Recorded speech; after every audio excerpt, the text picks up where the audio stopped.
بسم اللہ الرحمن الرحیم رب اشرح لی صدری ویسر لی امری واحلل عقدۃ من لسانی یفقهوا قولی۔ امام جعفر صادق علیہ السلام ارشاد فرماتے ہیں لا یصلح المؤمن الا علی ثلاث خصائل، کہ مومن اگر چاہتا ہے کہ بہترین آدمی بنے اور اس کی اصلاح ہو تو اس میں 3 کوالٹی ہونی چاہیے ایک مومن میں۔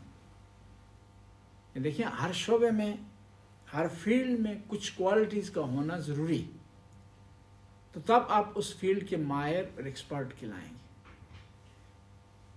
آپ کے مختلف عنوان ہیں، آپ پاکستانی ہیں، آپ کا ایک عنوان ہے، اچھا پاکستانی ہونے کے لیے کوالٹی ہونی چاہیے۔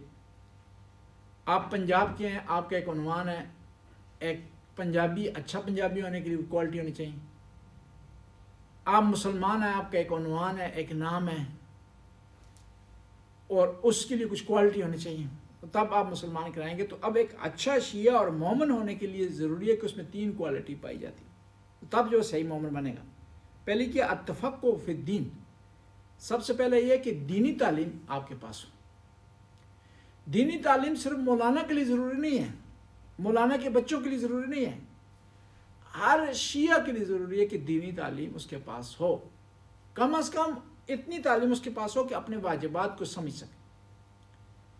جس طرح نماز پڑھنا واجب ہے اس طرح اس کے احکام سیکھنے واجب ہے، جس طرح حج واجب ہے اس کے اعمال مناسک اور احکام سیکھنے واجب ہے،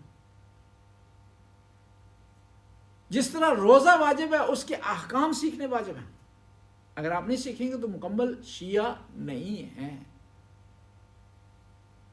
جس طرح اعمال اگر چھوڑ دیں گے، آپ واجبات بجا نہیں لائیں گے، نماز نہیں پڑھیں گے تو آپ گناہگار ہیں، اس طرح اعمال کے نماز کے جو احکام ہیں ان کو نہیں سیکھیں گے، ان کو اگنور کریں گے تو آپ گناہگار کہلائیں گے۔ بس ضروری ہے کہ دین میں سمجھ بوجھ ہو کہ دین کیا ہے، دین ہمیں کیا سکھاتا ہے، دین کیا درس دیتا ہے۔ جب پہلے علم ہوگا تو عمل کریں گے نا، علم نہیں ہے تو عمل کیا کریں گے۔ اس لیے کہتے ہیں کہ اگر سمجھ بوجھ کر کے معرفت کے ساتھ 2 رکعت پڑھی جائیں وہ افضل ہیں ان 1000 رکعت سے افضل ہیں کہ جو معرفت کے ساتھ نہیں پڑھے گی، سمجھ بوجھ کر نہیں پڑھیں گی، جو احکام جاننے کے ساتھ نہیں پڑھی گئی۔ بس ضروری ہے کہ عمل کے ساتھ ساتھ علم ہونا بھی ضروری۔ اس لیے کہتے ہیں کہ عالم کی 2 رکعت نماز عابد کی 1000 رکعت سے بہتر ہے۔ ایسا عابد جو صرف عبادت کرتا ہے، جس کو علم نہیں ہے، جس کو معرفت نہیں ہے۔ اور شریعت کو جاننے کے لیے ضروری ہے کہ شریعت کے 3 سیکشن ہیں، ہمارے دینی تعلیمات کے 3 سیکشن ہیں۔ عقائد جنہیں ہم اصول دین کہتے ہیں، احکام جنہیں فروع دین ہم کہتے ہیں، اور اخلاق۔ اور اخلاق کو احکام اور عقائد پر برتری حاصل ہے، اور اس کو کمانڈ حاصل ہے، اور بعض اوقات عبادت رک جاتی ہے اخلاق کی وجہ سے۔ دیکھیں نماز پڑھنی واجب آپ کے لیے، لیکن اگر راستے میں پڑھیں گے کہ لوگوں کے آنے جانے میں رکاوٹ ہوگی اور نماز باطل آپ کی۔ وہ غسل واجب ہو جاتا ہے آدمی پر، لیکن اگر ایک آدمی کے پانی آپ استعمال کرتے ہیں اس کی اجازت کے بغیر غسل کرتے ہیں تو غسل آپ کا صحیح نہیں ہے۔ کیا یہ اخلاق ہے کہ کسی کے مال میں تصرف نہ کریں؟ آپ جو ہے وہ ایک آدمی اگلی صف میں بیٹھا ہوا غریب آدمی ہے، بیچارہ آدمی ہے، کمزور آدمی ہے، ایک وزیر اعظم بھی اس کو اگلی صف سے نہیں اٹھا سکتا کہ کیا یہ وزیر اعظم آ گیا اگلی صف سے اس کو اٹھا دیا جائے، وزیر اعظم کو اٹھایا جائے، نہیں بٹھا سکتا، کیونکہ اخلاق کو جو ہو کمانڈ حاصل ہے کس پر؟ احکام پر اور عقائد پر۔ اور بعض ممالک نے جو اخلاق ہے اس کو قانون بنا دیا، اچھا کام کیا، ہم نے اسے اخلاق تک محدود رکھ دیا، انہوں نے قانون بنا دیے۔ مثال کے طور روڈ سائڈ ایکسیڈنٹ ہے، آپ وہاں پر نہیں رکتے اس کی مدد کرنے کے لیے تو قانوناً یہاں جرم ہے، ہم نے صرف اخلاق تک رکھ دیے کہ اخلاقی لحاظ سے صحیح نہیں ہے، کوئی آدمی مار رہا ہے تو آپ اس کے قریب سے گزر رہے ہیں، وہ کہے گا اخلاقی لحاظ سے کرے یا نہ کرے یعنی مستحب ہے، ایسا نہیں، بلکہ وہاں نماز رک جاتی ہے۔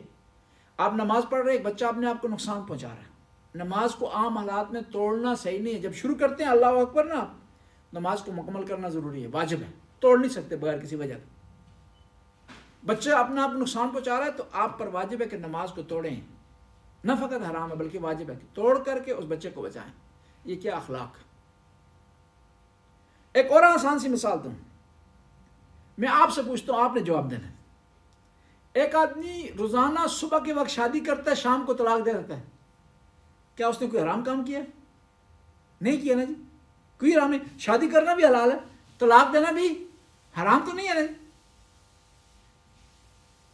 لیکن اخلاق یہ کہتا ہے کہ کسی انسان کی تذلیل کرنا، اس کا استحصال کرنا، اس کی ویلیو اس کو کرنا اور انسان کو مذاق بنانا، اخلاق کہتا ہے جائز نہیں. اس عنوان سے یہاں شادی کرنا بھی جائز نہیں اس کے لیے اور طلاق دینی بھی اس کے لیے جائز نہیں. ورنہ خود ایز اے طلاق، ایز اے شادی، روزانہ وہ صبح ایک شادی کرے، شام کو طلاق دے، جی شریعت اس کو روکتی نہیں ہے. لیکن کون ہے اس کو روک رہا ہے؟ جو شریعت سے بالاتر ہے، اخلاق ہے. اور پیغمبر گرامی نے اخلاق کو شریعت سے بالاتر سمجھا ہے. کس طرح؟ پیغمبر گرامی تشریف فرما اپنے گھر میں، پتہ چلا ہے کہ یہودی عورت فوت ہو گئی ہے، اس کا جنازہ گزر رہا ہے ان کے گھر کے سامنے، گھر سے باہر آئے ہیں، اس کو کندھا دیا، احترام کیا اس کا. الگ شریعت نے نہیں حکم دیا کہ جائیں اس کو کندھا دیں، عقائد نے حکم نہیں دیا، احکام نے حکم نہیں دیا، اصول دین نے حکم نہیں دیا، فروع دین نے حکم نہیں دیا. لیکن اخلاق یہ کہہ رہا ہے کہ انسان کی قدر ہونی چاہیے، انسان کا احترام ہونا چاہیے. بس دین میں جو سمجھ بوجھ رکھتا ہے وہ اخلاق بھی رکھتا ہے. اخلاق کا وسیع معنی، صرف زبانی اخلاق نہیں، وسیع معنی یعنی انسانی اقدار کا احترام مراد اس سے، انسانی ویلیوز کا احترام. دوسرا حسن التقدیر فی المعاشیہ، کہ امام فرماتے ہیں دوسری خصوصیت مومن میں یہ ہونی چاہیے کہ وہ اپنا بزنس اس کا صحیح ہو، اپنی معاشیات میں، اقتصادیات میں وہ فٹ ہو، ایسا کام نہ کرے جس میں نقصان ہوتا ہو، ایسا کام نہ کرے جس میں کسی فائدہ نہ ہوتا ہو، ایسا کاروبار نہ کرے جس میں اس میں خسارہ ہوتا ہو. بس اپنا معاشری معاملات کو بھی صحیح رکھے، حساب و کتاب صحیح رکھے کہ اس کے جو ہے وہ آمدنی اور خرچے میں بیلنس ہو. اور آمدنی اور خرچے میں بیلنس کہاں نہیں ہوتا؟ جہاں کمانے والا اور ہو، خرچ کرنے والا اور ہو. جب ایک آدمی ہو نا، وہی کما رہا، وہ خرچ میں بیلنس رکھتا ہے، کیونکہ خرچ کرنے والوں کو نہیں پتا تھا کس طرح کمایا گیا ہے. اور اکثر گھروں میں ٹریجڈی یہی ہوتی ہے، شوہر کما رہا ہوتا ہے، بیوی خرچ کر رہی ہوتی ہے، تو آخر میں مقروض ہو جاتے ہیں. مقروض ہو جاتے ہیں، اتنے مقروض ہو جاتے ہیں کہ انہیں علاقہ چھوڑنا پڑ جاتا ہے. وجہ اس کی یہ ہوتی ہے کمانے والا اور ہے، خرچ کرنے والا اور. اور امیر اور غریب ہونے کا بھی فلسفہ یہی ہے کہ وہ آدمی جس کے اخراجات کم ہو، آمدنی زیادہ ہو، امیر ہے. اور اس کے برعکس جس کا اخراجات زیادہ ہے، آمدنی کم ہے، وہ غریب ہے. پھر اس بنیاد پر جو ایک آدمی 10 کروڑ کو مار رہا ہے نا، خرچہ اس کا 8 کروڑ ہے، یہ امیر ہے. اس کے مقابلے میں ایک آدمی 100 کو مار رہا ہے لیکن 150 خرچہ اس کا، وہ غریب ہے. بس امام نے فرمایا کہ مومن کو چاہیے کہ اپنا حساب و کتاب رکھے، اپنے اخراجات میں اور آمدنی میں بیلنس رکھے، اسے قرضہ نہ لینا پڑے، بجائے قرضہ لینے کے اپنے اخراجات کم کرے. ایک دفعہ امیر المومنین گزر رہے تھے، قصائی گوشت والے نے آواز دی، اے امیر المومنین، گوشت بڑا تازہ ہے، وہ بڑا فریش ہے، خریدیں. تو مولا نے کہا میرے پاس پیسے نہیں ہیں. تو کہنے لگا کوئی مطلب نہیں، میں آپ کو ادھار دے دوں گا، مجھ سے ادھار لے لیں. تو امام نے فرمایا کہ پیٹ سے ادھار کر لوں گا. جی پیٹ سے ادھار کر لوں گا، تجھ سے ادھار نہیں لوں گا، اس کو کہہ دوں گا کل تمہیں جو دے دوں گا. یعنی سبق دیا امیر المومنین نے کہ ہمیں حساب و کتاب اپنا رکھنا چاہیے. اور بعض کو چھوٹی عدم دقت نہ کرنے کی وجہ سے، ایگزیکٹ کام نہ کرنے کی وجہ سے کیا ہوتا ہے، سال بعد دیکھتا ہے انسان پہ اتنا قرضہ چڑھا. اور بعض اوقات لوگ اس ناروے میں ہم نے دیکھے ہیں 40 سال محنت کرنے کے بعد، صحیح تدبیر نہ ہونے کی وجہ سے 40 سال محنت کرنے کے بعد، مکان خریدنے کے بعد مکان بھی ان سے جاتا رہا، اور پھر وہ کس پہ آ گئے، سوشل پہ آ گئے. کیونکہ تدبیر نہیں کی، عقل نہیں استعمال کیا، سمجھداری استعمال نہیں کی. جب تدبیر استعمال کرے، سمجھداری استعمال کرے تو اس کو نقصان نہیں ہوتا ہے انسان کو، بلکہ کیا ہے وہ مطمئن رہتا ہے، فائدے میں رہتا ہے. گھر بھی اس کا صحیح چل رہا ہے، غریب بھائیوں کی مدد بھی کر رہا ہے، خدا کے راستے میں بھی دے رہا ہے، پھر بھی اس کے مال میں کمی نہیں ہے. اور اس کے مقابلے میں بعض لوگ ایسے ہیں صحیح تدبیر نہیں ہوتی، ڈھیر ساری آمدنی ہے، پھر بھی رونا ہے، پیٹنا ہے، اور ہمیشہ یہ کہنا ہمارے پاس کچھ بھی نہیں ہے، ہم جو ہے وہ ڈوب گئے ہیں، پریشان ہو گئے ہیں، بیچارے ہو گئے ہیں، قرضہ چڑھ گیا ہے. بس مومن جو ہے یہ نہیں ہے کہ مومن صرف وہی ہے جو صحیح نمازیں پڑھے، بس مسجد میں بیٹھا رہے، عبادت ہی کرتا رہے. مومن وہ ہے اس دنیا میں رہ کر کے ایمانداری سے کام کر کے، سمجھداری سے کام کر کے اپنی کامیاب دنیاوی لائف گزارے. مومن کی خصوصیات میں سے ایک خصوصیت یہ بھی ہے. ہاں اس کو نمازی ہونا چاہیے، اسے روزہ دار ہونا چاہیے، اسے اپنے واجبات کو بجا لانا چاہیے، محرمات سے اسے بچنا چاہیے، یہ بھی ضروری ہے، لیکن وہ کافی نہیں ہے. اور بعض اوقات ایسے لوگ ہوتے ہیں عابد تو ہیں لیکن سمجھدار نہیں ہوتے. اور یہ بھی ضروری ہوتا ہے، ایماندار ہونے کے ساتھ سمجھدار ہونا بھی ضروری ہے. آپ پاکستان سے 2 آدمیوں کو پیسے دیتے ہیں 10,000 کو، دونوں گم کر دیتے ہیں آپ کے پیسے. ایک فراڈ کر جاتا ہے آپ کے ساتھ، ایک بیوقوفی میں گم جاتا ہے. آپ کا تو نتیجہ سیم رہا نا. اس کے نمازی ہونے کا، اس کے حاجی ہونے کا کیا فائدہ جب سمجھدار نہیں ہے، پیسے نہیں سنبھال سکتا ہے. یعنی عبادت گزار ہونے کے ساتھ ساتھ سمجھدار ہونا بھی ضروری ہے.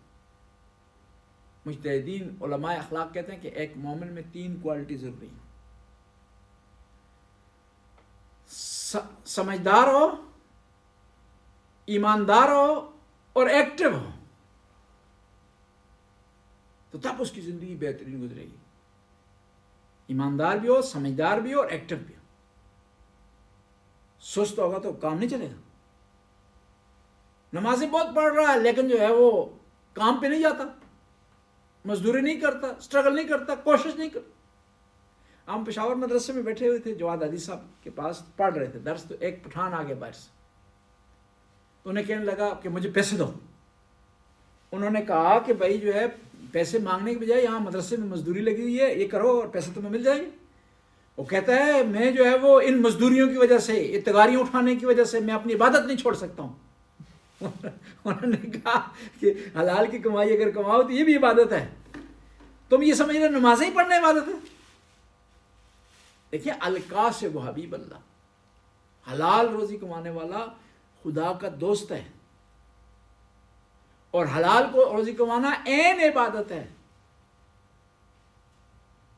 شریعت اسلام نے محدود نہیں کر دیا نماز روزے میں عبادت، ہر آپ کا عمل عبادت ہے بشرط اس میں نیت صاف ہو، نیت آپ کی خالص. تیسرا الصبر علی النائبہ، تیسری مومن میں خصوصیت یہ ہونی چاہیے کہ وہ مشکلات پر صبر کر سکتا ہوں، آپس سے باہر نہ ہو جائے، ہار نہ جائے، ڈس ہارٹ نہ ہو جائے. دیکھیں خدا نے اپنی مخلوق میں عبرت رکھی ہے انسانوں کے لیے. ایک چیونٹی کتنی دفعہ چڑھتی ہے دیوار پر، گرتی ہے، چڑھتی ہے، لیکن پھر بھی وہ ہارتی نہیں. مشہور و معروف واقعہ تیمور لنک کہ ہار گیا. ایک دفعہ کمرے میں آ کر بیٹھ کے مایوس ہوئی، دیکھا کہ دیوار پہ چیونٹی چڑھ رہی ہے اور پھر چڑھتی ہے، درمیان میں جاتی، گر جاتی ہے، پھر چھوڑتی نہیں ہے، وہ جاری رکھتی ہے اپنی جدوجہد. وہاں سے اس نے سبق سیکھا کہ بھائی انسان کو ڈس ہارٹ نہیں ہونا چاہیے، بلکہ کوشش مسلسل رہنی چاہیے کہ ایک نہ ایک دن جو ہے وہ کامیاب ہو جائے. دیکھیں آپ پتھر کتنی سخت چیز ہوتی ہے، سخت چیز ہے نا پتھر. پانی اور پتھر کا مقابلہ نہیں ہے، لیکن وہی پانی پتھر میں بعض کا سوراخ کر دیتا ہے. جب مسلسل اس پر گرتا ہے تو اس میں سوراخ کر دیتا ہے، حالانکہ اس کا کوئی جوڑ نہیں ہے پانی اور پتھر کا، لیکن مسلسل کوشش کی وجہ سے اس میں جو ہے سوراخ ہو جاتا ہے. بس انسان کو مصائب پر صبر کرنا چاہیے، دین میں جو ہے وہ سمجھ بوجھ حاصل کرنی چاہیے، اور اپنی اقتصادی معاملات میں انسان کو اچھی تدبیر کرنی چاہیے. اچھی تدبیر کے ساتھ ضروری ہے کہ خدا سے ایک مدد مانگے. ورنہ بعض کا یہ ہوتا ہے تدبیر کنند بندہ تقدیر زنن خندہ. آپ نے پڑھا یہ ضرور مسئلہ کہ بعض کا تو انسان تقدیر کرتا ہے اور تقدیر اس پر ہنستی ہے. اپنی طرف سے کوشش کریں, خدا سے مدد بھی مانگے. اللہم صلی علی محمد و علی محمد. خدایا اس قلیل سی عبادت قبول و منظور فرما, ہمارے گناہوں سے درگزر فرما, نیک کام کرنے کی توفیق عطا فرما, برائیوں سے محفوظ رہنے کی توفیق. یا اللہ جو باتیں ہم نے کی ان پر عمل کرنے کی توفیق عطا فرما, حاضرین کو ان پر عمل کرنے کی. یا اللہ اس ہماری عبادت کا ثواب ہمارے مرحومین کے نام آباد در فرما. الفاتحہ مع الاخلاص والصلوات. بسم اللہ الرحمن الرحیم. الرحمن الرحیم مالک یوم الدین ایاک نعبد و ایاک نستعین اهدنا الصراط المستقیم صراط الذین انعمت علیہم غیر المغضوب علیہم ولا الضالین. بسم اللہ الرحمن الرحیم. قل هو اللہ احد اللہ الصمد لم یلد ولم یولد ولم یکن له کفوا احد. اللہم صلی علی محمد. سلام میں دعا کی اپیل کی ہے وہ نہیں جی سلام میں مریض کہتے ہیں مولانا سے دعا کروانا. اچھا مریض ہے کوئی؟ اب اس آیت کی تلاوت کرتے. بسم اللہ. مومن ہے مومن ہے مومن. بسم اللہ الرحمن الرحیم. اما یجیب مضطر اذا و یکشف السوء. اما یجیب مضطر اذا و یکشف السوء. اما یجیب مضطر اذا و یکشف السوء. اما یجیب مضطر اذا و یکشف السوء. اما یجیب مضطر اذا و یکشف السوء. خدایا یہ مومن مریض نے شفائے کاملہ عائلہ عطا. یا اللہ حاضرین جو بیٹھے ہوئے ان کی توفیقات میں اضافہ فرما. خاص طور پر ہمارا صفتر بیٹھا, یا اللہ یہاں پڑھ رہے ہیں تعلیم حاصل کریں, ان کو کامیابی عطا فرما. اللہم صلی علی محمد.